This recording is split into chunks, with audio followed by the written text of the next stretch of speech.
Benarkah di Jogja tidak ada sebutan kecamatan, yang ada adalah Kapanewon? Lalu apa itu kemantren? Apa juga itu istilah kelurahan? Sunario, 1 menit info menarik Yogyakarta, episode 4. Halo, saya Paitron alias Paijo Tron versi 1.0, robot ganteng yang suka penasaran tentang berbagai hal.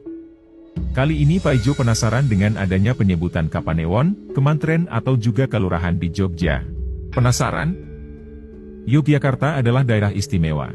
Sejarah panjang mengenai Kesultanan Yogyakarta yang sudah ada sebelum kemerdekaan Republik Indonesia, serta kerelaan Kesultanan Yogyakarta untuk bergabung dengan Republik Indonesia yang ditandai dengan dikeluarkannya dekrit kerajaan yang dikenal dengan Amanat 5 September 1945 oleh Sri Sultan Hamengkubuwono ke-9.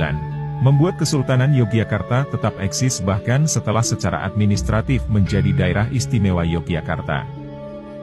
Nah, keistimewaan Yogyakarta inilah yang membuat tidak hanya daerahnya saja yang berstatus istimewa, tapi juga bentuk dan susunan pemerintahannya.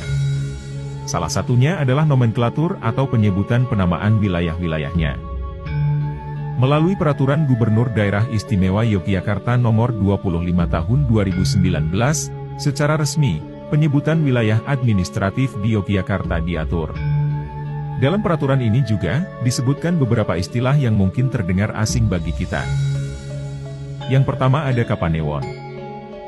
Kapanewon adalah sebutan untuk kecamatan di wilayah Yogyakarta di 4 kabupaten yaitu Sleman, Bantul, Gunung Kidul, dan Kulon Progo. Sedangkan kemantren adalah sebutan untuk kecamatan di wilayah Yogyakarta yang berada di wilayah kota Yogyakarta.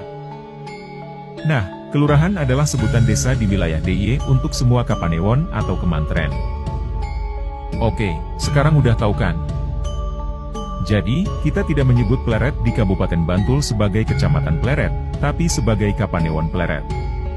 Kita juga tidak menyebut Gondokusuman di kota Yogyakarta sebagai Kecamatan Gondokusuman, tapi sebagai Kemantren Gondokusuman. Nah, kalau kecamatan itu dipimpin oleh camat, maka Kapanewon dipimpin oleh Panuu, sedangkan kemantren itu dipimpin oleh Mantri Pamongpraja. Sedangkan sekretaris camat, di wilayah Kapanewon disebut sebagai Panuu Anom, sedangkan di wilayah kemantren disebut Mantri Anom. Sedangkan kelurahan dipimpin oleh seorang lurah. Akan tetapi karena peraturan ini baru terbit pada 2019 lalu, mungkin kita masih melihat beberapa plakat di wilayah Kapanewon atau kemantren masih menggunakan istilah kecamatan. Gimana nih, masih bingung gak?